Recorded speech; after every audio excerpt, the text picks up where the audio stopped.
Welcome to Limitless You, the podcast that empowers you to tap into your extraordinary potential and achieve your wildest dreams. I'm your host, Taryn Dube, and I am thrilled to embark on this journey called You. Well, welcome back to the Limitless You podcast. This is where we spotlight voices that challenge, inspire, and activate the next level of leadership within you. And today I am so excited for my guest. As many of you already know, I am a John Maxwell Leadership coach. And one thing that John said a few years ago in a conference that I attended, he was talking about mentors, and he said, you need to read, study, drink, eat everything about your mentors until you get to be able to sit at the table with them. And I really took that in at that moment. I was like, I'm going to sit at the table with my mentors. Well, today it is my absolute honor to be able to invite and introduce one of my mentors to my table on Limitless You podcast. So Chris, thank you so much for joining me today. I am so excited to have you here. You really are an incredible mentor. So welcome to Limitless You. Yes, well, I'm excited to be on. It was so great to have the opportunity to spend some time with you in person just a couple days ago with you and your husband. You two are just an incredible, incredible salt of the earth people that it's just truly an honor to be around you. And so I know that you wanted to be at the table with me, but hey, I want to be at the table with you because you are a mover and a shaker. So I love it. Thank you. Well, I loved seeing how you jumped into those wings. So next time you're in Canada, we'll have you round at All my right. husband loves a good smoker. He's a brisket, loves cooking a brisket. So Oh, we'll yes. um we'll have you at that table. Okay, sounds good. Sounds good. And I love brisket. Awesome. Well, Chris, you are the executive vice president of the Maxwell Leadership team. You are a renowned keynote speaker and the author of a brand new book Yes. called From Drift to Drive. And Yeah. I'm excited about this book. I was having a good look at a lot of the videos you've been putting out about it.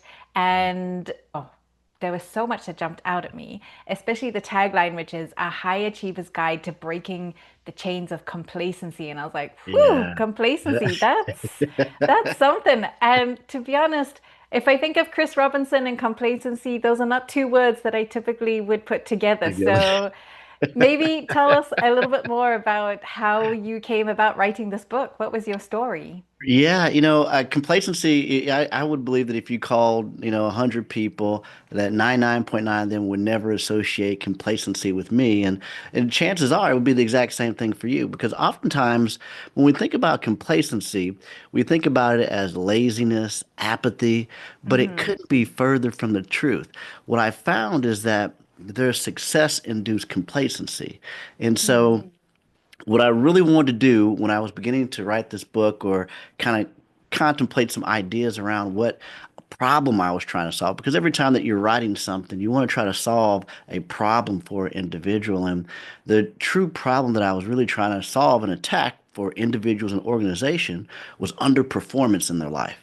And, Right. I wanted to talk about underperformance and how we can improve it and move forward. But then we and the team got a chance just talking, and we really started looking at what's the root cause of underperformance. We came up with all these other different thoughts, and when we boiled it down, the root cause of underperformance in any area of your life is because of complacency. Now, Hmm. I redefined complacency because if you look at complacency, it's a word, if we just go to the pure definition of complacency and we take a look at it, well, it's going to tell us something different than the way that I define it. Complacency is defined as uncritical satisfaction with one's achievements, uncritical satisfaction. So the way that I redefined complacency in the book is it's a secret place of satisfactory success. A secret Wow. place of satisfactory success. And as we begin to really dive into the research and point back to, look for complacency and where we've seen it failed, I mean, it's happened for countries, it's happened in the Roman Empire, it happened in companies such as Kmart, Enron, with even the driver, Richard Petty. He blamed his Hmm. demise to complacency.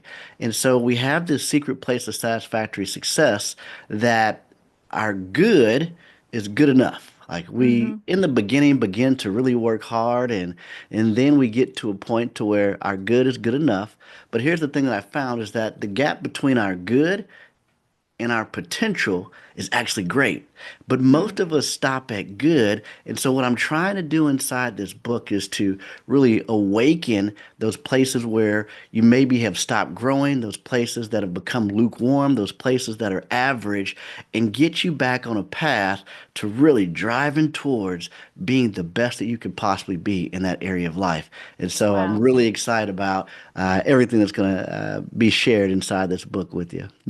I love that. This is such a timely conversation. Just on Wednesday, my husband and I were driving back from Buffalo, and after having been with you and Roddy, and we were asking these, and this is the exact conversation we were having. We were remembering our days in Zimbabwe many years ago, and we had turmoil in the economy, and we had dictators, and economies crashing, and inflation that is higher than ever recorded anywhere else in the world. And he was asking us, he was saying like, what was so different about our drive back then? Why were we so intent on going and getting and the momentum? And despite us being 15 years older than we were back then, I think exactly what you're saying, like living in this environment, so first world Canadian environment, you can slip into this secret satisfaction of success. We're like, you know what? We're good. Right. We're We're fine. The good, kids are right? healthy. The house is good. We got our car and the kids are going to Right. school. And, you Right. know, I was like, I love what you've put there. Like that good becomes the enemy of great. And That's scary, because also if you look at complacency, if you go back to it in the Japanese culture, the term for it is called sensu, which is mm, a term for victory disease. And oh, if you wow. look at the origin of the word complacency, the origin of the word actually means careless security. Wow. Careless security. And so you're absolutely right. We get to a place we are living beyond our dreams that we had, when we were kids and then when we were young adults. And we get to this place and it's like, all right, we're comfortable now. And then what happens is Mm, we begin to drift and we hmm begin to make these automatic decisions daily without intention. And then we find ourselves at a place to where we're sidelined and going, what happened? But the thing about it is that once we're in this comfortable place, it's hard to pick that fight back up again. Oftentimes, as we have many members inside the Maxwell world of very successful people that come in, they want to make a transition to be a coach, speaker, and trainer, but they've retired and maybe they're in a second hmm career. Life is good. And they'll say to me all the time, Chris, well, why? I don't know why. I just can't go out and build these relationships and connect is and it's simple. It's like because you don't have to. You don't hmm have to. You're at a comfortable place where you have your retirement income coming in. You're doing these things. Life is good. Like you don't have to do this. And one of the tricks of complacency, or one of the heads of complacency that we have to fight off, is the head of paying the price again. And Right. oftentimes, we've gone through that grind and we do not want to pay the price again. I think about, right before we came to Denver, right before we came to Buffalo, we were in Denver, Colorado. And I love hiking and I wanted to take Roddy Galbraith out on a hike. And in fact, we invited some other members and they came out on the hike with us. And we ended up going on this first trail because I swore it was the trail. The sign said Flatirons, trailhead. And so off we were on our way. About an hour, 10 minutes into the trip, we're looking, going, man, we're not starting to climb up the mountain, but we are going up heavy elevation. And then we go, oh my goodness, wait a minute. We have to go over to this other trailhead that's 10 miles away to go up the face of the mountain. Well, it took us about an hour, 30 minutes to get back to the bottom of that trailhead where we were. And then we had to ask the question. Now, we could have been content with the views that we had in mind, hmm but we had to ask the question, man, we only got a small window of time here in order to achieve this. It's getting late. Do we want to pay the price again? Because we already went the distance. We did all the Yeah. work. This was supposed to be a 3-mile hike. we did 3 miles, but we didn't get the payoff that we wanted. But we were tired, we were sweaty, and I said, "Hey, let's pay the price. Let's go to the other one." And so, of course, we lost a couple members in that trip, and they said, "Hey, we're out of here." And then there was a couple of us left, and we had to pay the price again to see the view that we wanted to see. And so, so often when it comes to where we get to that comfortable place, we've got the view, we've paid the price and we have to pay that price again, oftentimes we'll stop because we're just unwilling to pay that price again. Hmm. That's really good. I mean, my mind goes to so many things there. And the first one is, Chris, did you not have a tool to tell you where to go to the right place in the We did. And sometimes, hey, we get the signs, we got the maps, we say, oh, no, that's not right. I've been here before. And in fact, what made it even worse, Taryn, is that we had locals there that were listening to me. People who should know. Right. Well, Oh, that my speaks to your goodness. charisma if you were able Right. to direct even the locals astray. Oh, But man. what are some of the tools that you have given us in your book? Yeah. Because we don't always want to go bump our head when somebody else has already mapped out the way. What are some of those Yeah. tools to help us identify the price and get that drive back? Yeah, well, the first tool that we have a tool called the Complacency Assessment Profile. Now, in the book, and the way the assessment really started is we've got a handwritten one inside the book, and it'll kind of give you a general idea of where you're at. But we've got an online quiz that we can share in the chat or in the footer Hmm. notes, and this assessment actually diagnoses where you're at, but then also gives you practical application steps in order to help you get back on the trail and get that fire back. And Mm. so that's the first thing is we have to identify where we have complacency or drift in our lives. And we all have it. We all have it. So we're not 100% in every area of our life. And so we're probably, we're 80, 90% in some areas, but in a lot of other areas, it may be lacking. So when you're looking at this assessment, take a broader look and don't just focus on one area where you feel like you're doing really great and have drive. Think about those other areas that have drifted. And so that's the first place we have to do is we have to diagnose the drift. And then after that, what I do is I take you through a 7-step framework that truly helps you move in the direction to grow in any area that you want. So it can Mm. apply towards business, it can apply towards your family, it can apply towards your relationship, it can apply towards, I mean, look, I've used this 7-step framework to play pickleball. I mean, this works for everything to help you get back on track. And so the 7-step framework truly is that guide to say, hey, how can I begin to intentionally move towards growth in any area that I want? I love that. I love that. There's something you said there, though, about like fulfilling our potential. And I was thinking about my own life and even a lot of people, the woman that would be listening to this podcast. Chris, I'm probably running about 3 or 4 full-time jobs Yep. just That's by great. being who I am and, Right. mom and business owner. And I Yep. help at our church and I help my husband's business. I'm a Yep. John Maxwell coach. What would you encourage women like me? Because I'm certainly not alone in this world Right. where I'm No. thinking, Chris, I want that drive. I Right. hear what you're saying, but my capacity is max. Like I just Yeah. feel I don't know that I have the extra energy to be able to Right. put all in for even if I were to choose one thing, Right. the other 3 or 4 are gonna suffer. So how Suffer. do we Right. how do we Yeah. balance that? Well, it's really all within the first step of the 7-step framework, and that is clarity. Oftentimes, we don't move towards or feel like we have the energy to move towards something is because our vision is foggy. It's Mm, foggy. And so there's two types of complacency that I talk about in the book with some phrases that we created. The first would be complacency myopia.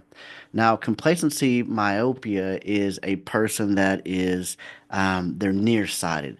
It means that they are busy, busy, busy. They know all the mm. steps. They're doing stuff every single day, but and they have no problem taking action. but they have no idea where they're going. They can't see the big picture, but they're busy every single day. A real quick example of this is that if you take a look, because most people that are listening to this are probably action takers, high achievers, and they probably have a to-do list. All right. Now, a quick exercise here would be go back if you can find the goals that you wrote at the beginning of this year. Okay, because I would also imagine that these listeners are goal setters and Yeah. achievers, and there are some goals that were set, even if it was one or two, which is really all you should probably have. But I won't teach on that right now. But if you go back and look at that goal, if you can find that somewhere, it may be underneath, some books that you've now piled on top of it, may be in a drawer, but go back and pull it out. And then pull up your to-do list for the last week. Mm, And I would imagine the person with complacency myopia is that their to-do list looks like it has nothing to do with the goals that they set at the beginning of the year, mm, right? very And good. so that's our first phase. Our second type of complacency is what we call complacency hyperopia. Now, myopia and hyperopia are optometry terms for vision. And Hmm. so hyperopia means that you're farsighted. And this person's problem is that they can see the big vision. I mean, look, they've got the vision on the wall. I mean, they've got it. They look at it every day. They can see it. They look at it. They smile at it. They know exactly where they want to go, but they don't know how to take the next step. They don't know what the first Hmm. step is.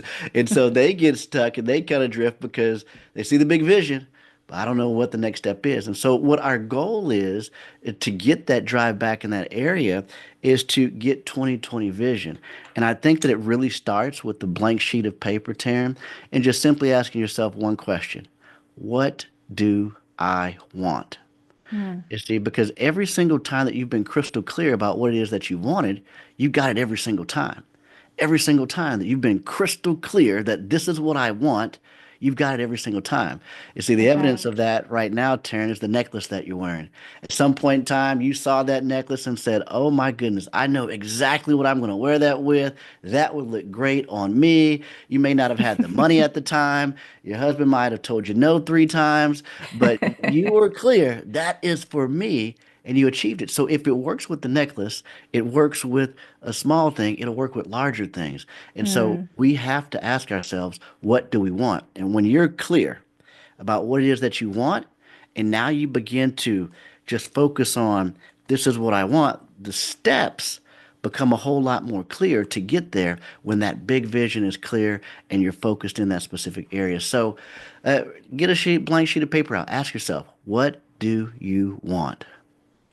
I like that. I mean, that's a scary question if we go back to the Yeah. origin of complacency in the first place, of just, I don't know that I actually want What anything. the I'm kind of thing, happy right? the way I am. So I feel like that's a big Yeah. step, a big scary step for people to take. Yeah. Wow, that's really good. Thank you.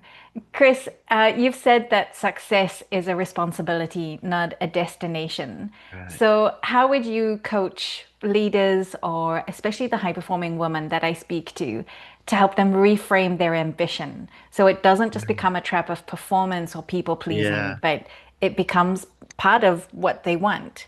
Yeah, yeah. And again, I never put a definition for success for any individual. I think 100% that is defined individually by each and every single one of us. The Hmm. trap that we have is, inside of our social media, inside of things that we're looking at our neighbors, their perceived success or their idea of success has nothing to do with your success. So first, again, coming back to that question, what do I want? Because if you decide that, and I think that was probably one of the biggest things for me when I was deciding what success looked like in my life, I had to also make the choice that I'm not going to care what my path to success looks like to other people.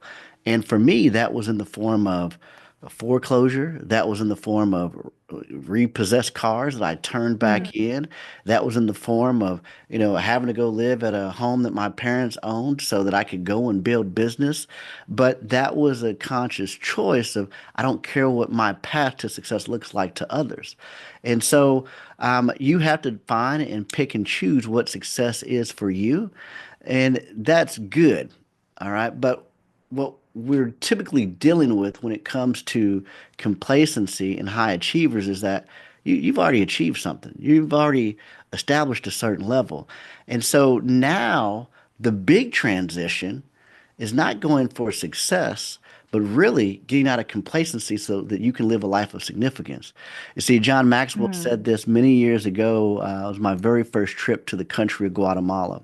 And he was addressing the crowd and the audience there. And we were with the president of Guatemala at the time. And John said these words that I'll never forget. He said, "Success is great, but success will never taste the same once you taste significance." And wow. success is about what we achieve. Significance is about what we can help others achieve. And so it's making that shift of, okay, yep, you got all your stuff, but how are you impacting and helping others now? And for Yeah. me, that's what I look like. That's what I look for in success is how am I adding value to the life of others and making an impact and a difference? I love that. I love that. And that's so much of the people that I'm trying to spotlight this year are people that are impacting other lives, Right, not for accolades or celebrity status, right, but just because they care about the people. right. And that's Yeah, why I love the Maxwell team so much. I've been to yeah, so many different yeah, marketing conferences and, been in different coaching programs. But the DNA of the people that you lead, Chris, is just so much about other people. yeah. And it's that significance factor, which I thank you so much for bringing that up. Which leads me to one of my final questions with you is you've been so transparent and vulnerable in your stories within the book, but you are also a father of six. God bless Yeah. your wife. I think she's Yeah, she's phenomenal. incredible. She is. She is. You are a man of faith and a leader of one of, if not the largest coaching Yeah. platform in the world. I think we have about 58,000 Yep, that's coaches correct. within our That's family, which correct. is amazing. Um, how do you integrate your faith with your family and this purpose and the drive for success? How do you integrate all of those Well, pieces? it's not, yeah, it's not even integrated. I mean, it is. It is the thing that has me here today. I'm here as a result of, really finding faith and, really digging in. I actually began listening to John Maxwell, 20 years ago, 20 plus years ago now. I'm aging. Um, in the basement of a church. And Mm, it was my faith that gave me the rooting, the grounding to be able to continue to charge forward towards this call and this dream, this passion I have. And it was also, the understanding, my wife understanding that call and that passion I have to help people. And so our faith is everything. That's what holds us together as a family, to be able to be off balance, in different seasons so mm, that we juggle the family. But the commitment that I made and what I really believe has allowed for me to grow and continue to thrive is that I didn't just, take her blessing and say, okay, I'm going to go chase this business and I'm going to build this, I'm going to impact people. No, what I did was I made and we made together a very conscious choice very early on that we're going to build the business around the family, not the family mm. around the business. And so for years, I have not taken opportunities. I have not done things because there's a little league baseball game or there's a track meet or there's a this on the calendar. Hey, I can't miss this. Well, Chris, it's an opportunity of a lifetime to go do this and it pays, Yeah. thousands of dollars. It's okay. I've got a track meet. And I believe that, my faith, I believe that God has honored me honoring my family throughout this process. And, Mm. and I believe the doors that are for me, and the doors that are not, they're not. And so when I pass on opportunities like that, for my family, I don't regret it. I don't look back. Now, there's been some times where, I'm human and I'm like, oh my goodness, that's that would be a big one. And then there's times where I passed on things. My wife said, "What are you doing? You got to go do that." And Call so, them back now. right, yes, and we've had that happen before. And so there's one free pass that I have is that, anytime that Mark Cole or John Maxwell call and said, "Hey, we need you here," that we've agreed upon that, hey, whenever John calls, you are required to go and be with John. And so we do have that one. But no, that's really been everything for us. Everything revolves around faith. Everything revolves around family. Amazing. I love that. Yep, there's we've recently become football parents, and so I Oh, yeah. understand I understand the commitment and just how important it is for Yeah. our family to be there, and for Yeah. your children to see that, and then being able to draw out the lessons from those Yeah. experiences, right? Like that's the Yep. conversation in the car on Right. the way home. Yeah. Those moments, you can't replace them with Yeah. tutors and books and things. Right. Yeah, They're and important. that's a very small window of time that we have to take advantage of Hmm. because, 99.9% of, you know, youth athletes are not going to go play No. professional. And so the goal is, for us to take the principles from the game to help them transfer that over to life, to business, Hmm. to work, to the relationships. And so I absolutely love, seeing them compete at a high level and see them compete well and give it their all. And even with them, teaching them the 7 steps, in order to continue to keep growing. And so, it really is a blessing. It's fun and I enjoy it. Amazing. Thank you. If you could leave one word, a closing word of Yeah, encouragement, or a challenge for the woman that I work with, yeah, they're stuck in success, but they know that there's right. more. What would that one encouraging word be? Yeah, you're stuck in success and you know that there's more. I'd say that, the greatest threat, because now at this point, you have something to lose. In the early days, there was nothing to lose. And Mm, I believe now that most people think the greatest threat to their future is their failure. But I believe the greatest threat to their future is complacency. So I want to encourage every single person, whether it be man or a woman that's listening, assess the areas of life that you may have become complacent and begin to look at how you can reestablish a drive so that you don't drift in a direction you don't want to go. amazing. Thank you. Chris, honestly, I feel like you were eavesdropping on my husband and I's drive home. This is our Great. entire conversation. And I'm like, Wow. he needs to listen to this This is right. episode. I'm sure he does, but we're going to Right. listen to it together. But thank you so much for your Yeah. time.